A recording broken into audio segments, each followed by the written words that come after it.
अच्छा बेटा, स्टिल मुझे ऐसा लग रहा है कि जो टेक्स्ट मैंने लिखा है इसमें और जो टेक्स्ट को पिक्चर में है इसमें थोड़ा सा डिफरेंस है। तो मैं काम करता हूँ, उसको यहाँ पर ड्रैग कर दिया, ठीक है कर दिया। अब मैं इसको मैच कर सकता हूँ, मैं कैरेक्टर के अंदर जाऊँगा।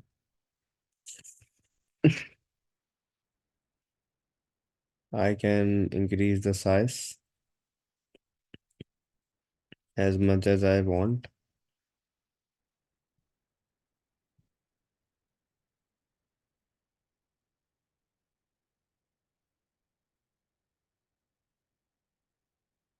साइज थोड़ा सा और बड़ा होगा। 42, 43, 44।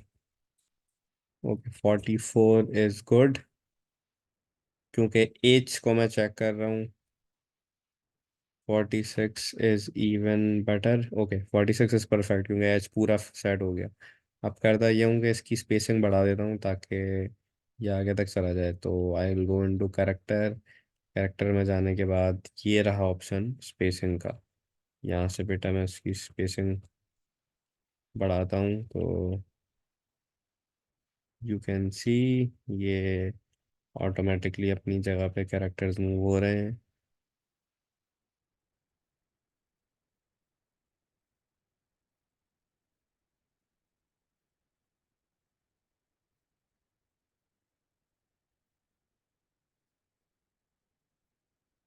Okay, so I think now we are at least 99% near.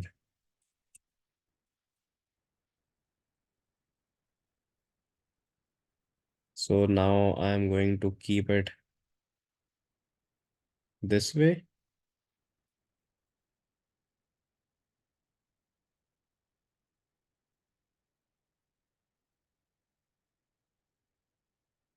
Let's keep the font 45. अच्छा, now I need to achieve the same effect that I have on right here. तो इसको करने के लिए अब यही कलर आने के लिए फर्स्ट ऑफ ऑल एक काम ये करते हैं कि इस लेयर की एक और कॉपी बनाते हैं। ये मेरे पास इसकी कार्बन कॉपी या रफ कॉपी कह लो, और इसको अनहाइड कर दिया। क्यों कर दिया?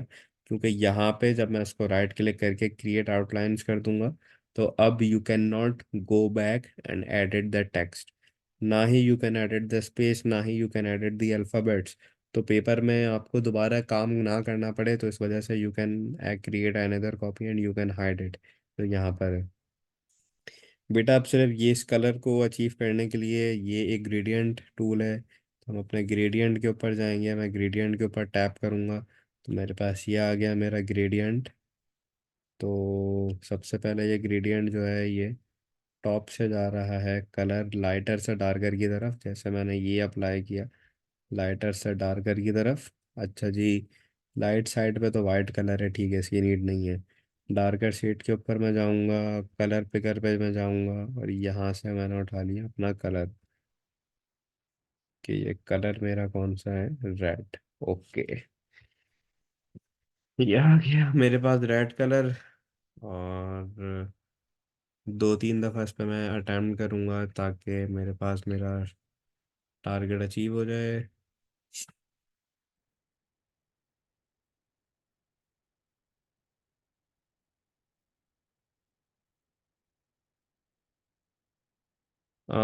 This is much better. O और एन पे भी है हल्का सा शेड।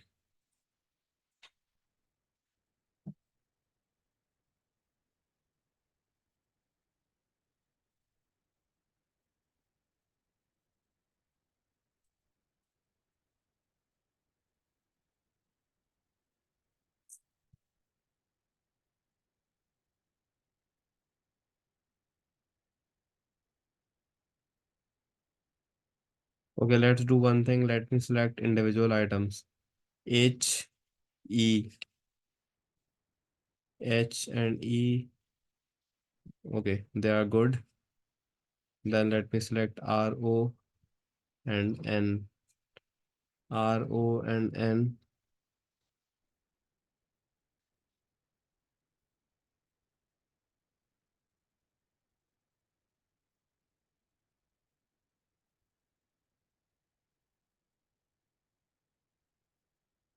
Okay, that's I am near to this. As you can see के कलर जो है वो लाइटर से डार्कर की तरफ मूव हो रहा है। And one important thing is that it has outline. Outline के लिए बेटा स्ट्रोक पे क्लिक करूँगा।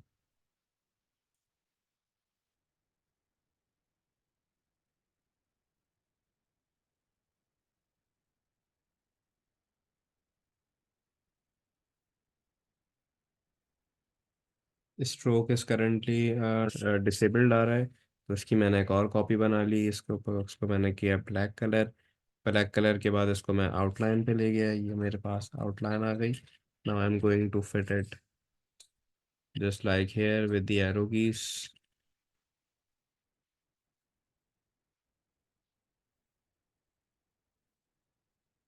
एंड आई थिंक आउटलाइन हल्की सी ज़्यादा है, तो let me make it 0.5।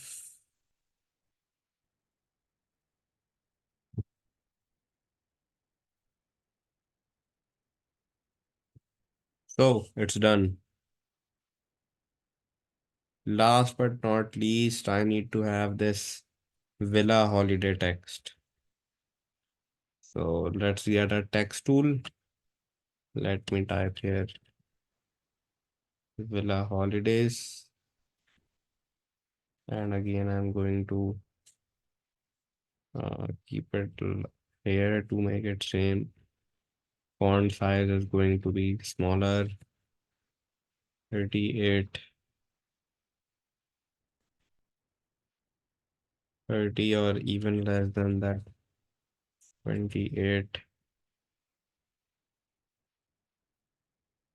Spacing has to be removed.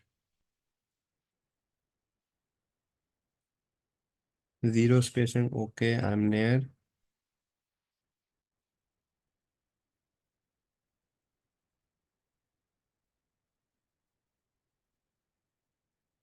Let's make it 31. No, 31 is, let me check, 29.5. Okay, 29.5 looks good. So I'm going to move it in the exact direction right here, and I'm going to do the same thing as I did with the other font. First of all, create a copy, hide that just in case of any difficulty. Right click, create outline. Now I have already created the gradient effect. I do not need to create it again. Eyedropper tool and give it the same gradient effect it has on this.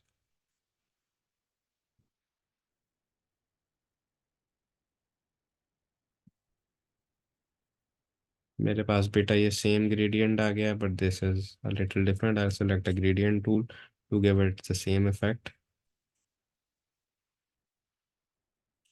So that's pretty much it. Now I'm again going to create another layer. एक और layer मेरे पास आ गई, इसका मैंने colour change किया, colour solid किया, इसको black दिया, और ये मेरे पास आ गई इसकी outline. Okay, so it's finally done and dusted. Do you have any confusion in this? नहीं सर।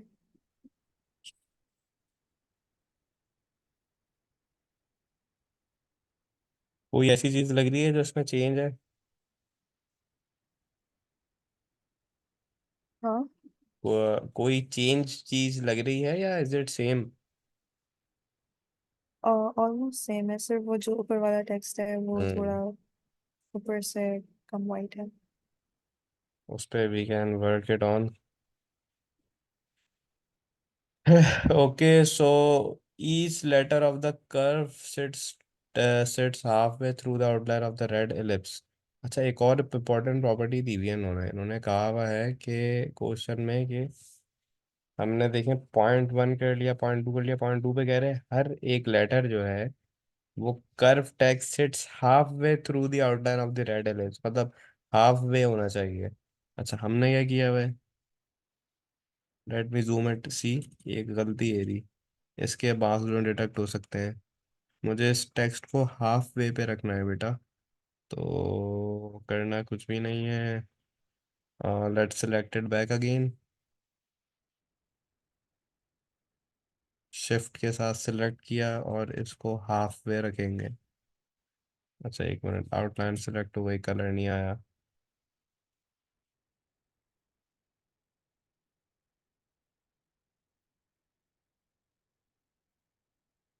हाफ वे रखना है, पूरा नहीं करना है इसको। HERON।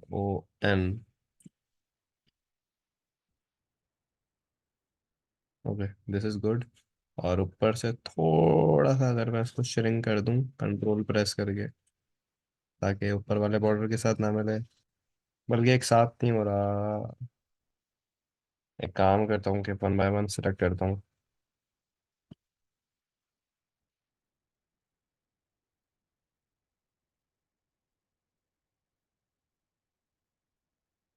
E is done. R को भी थोड़ा सा ऊपर लेके चले जाते हैं। R is also done.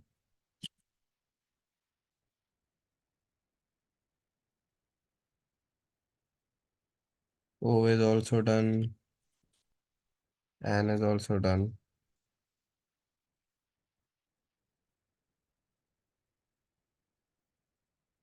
Okay great, ये भी हो गया। अब कोई भी चीज़ मैच नहीं हो रही मेरी आउटलाइन से। अब एंड में आपसे कह रहा है कि बेटा save this as a scalable vector graphic SVG, size should be 10 × 10 centimetre, वो तो हमने शुरू में रखा, और इसका नेम ये होना चाहिए। Followed by your centre name, candidate name, you can keep it. तो इसका नाम मैं ऐसे कॉपी कर लेता हूँ। अब स्केलेबल वेक्टर ग्राफिक्स बनाने के लिए इलस्ट्रेटर पे मैं गया, फाइल पे मैं गया, I am going to click on export for screen. मेरे पास ये सब आ जाएगा। यहाँ पे मैं फाइल का नाम लिखूंगा, ये फाइल का नाम आ गया। और फॉर्मेट मुझे चाहिए SVG। यहाँ से सिलेक्ट किया SVG, and I am going to click on export art board. अब आर्ट बोर्ड मेरे पास एक्सपोर्ट हो जाएगा यहाँ पे SVG के अंदर। ये मेरे पास आ गया SVG में। सेकंड आपसे कहता है कि as bitmap with a transparent internal background sized 200 × 200 pixels. Okay, save as a bitmap image, और 200 × 200 पिक्सल में चाहिए, और ट्रांसपेरेंट बैकग्राउंड के साथ।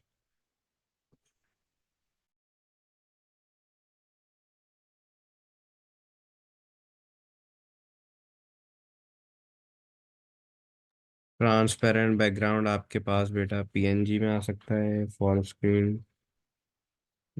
यहाँ से मैं चला गया PNG के ऊपर। I am going to keep the resolution to 72 to check के इसका रेजोल्यूशन क्या आ रहा है, और इसका नाम जो है वो ये रखना है, 200 पिक्सल्स।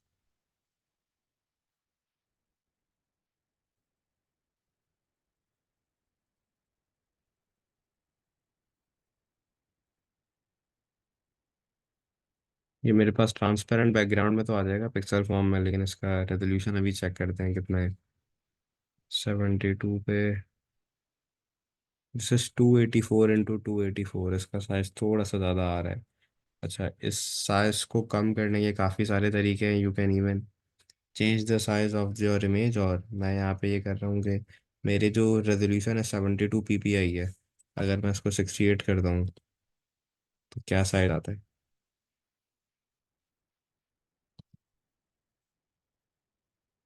268।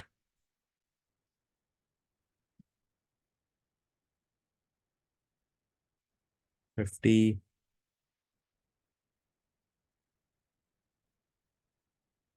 50 पे आ रहा है 197, so let me make it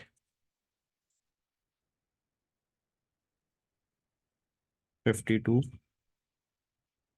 52 पे फाइल जनरेट की तो 52 पे क्या दे रहा है? 205। अब और लास्ट 51 पे भी चेक कर लेते हैं क्या दे रहा है।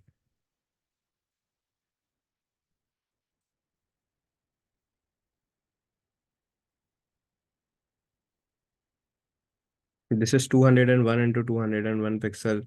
This can also work, but just in case, if you want the exact size, so you can drag this image into your Photoshop. ये ट्रांसपेरेंट है, इमेज के ऊपर गए, साइज के ऊपर गए, यहाँ पे सेंटीमीटर्स को पिक्सल्स में चेंज किया, ये टू सर हंड्रेड आपकी स्क्रीन नहीं आ रही। अच्छा, एक मिनट।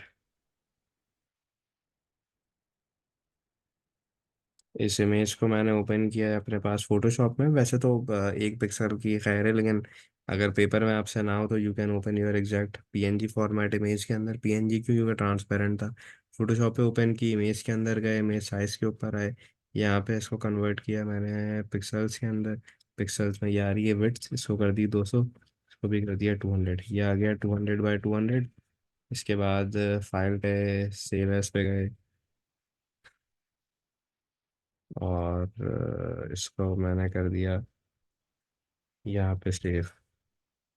अब इसका रेजोल्यूशन आप देखिएगा 52 पर क्या आ रहा है।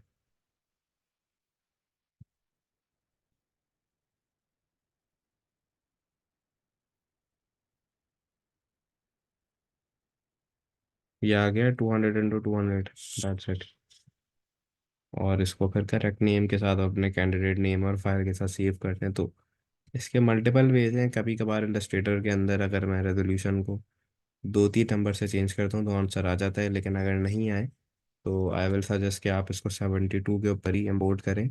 और इम्पोर्ट कराने के बाद बजाय ये कि यहाँ पे हम एक नया आर्टबोर्ड बना के 200 बाई 200 पिक्सल्स की फाइल क्रिएट करते हैं, just take it to your Photoshop, resize it to 200 and 200 pixels and save it as a bitmap image. Bitmap image means transparent background के साथ PNG है। So we are done with this for 20 mark question. Do you have any confusion in this? No sir. All clear? Yes. So I'm sharing with you the recording of this and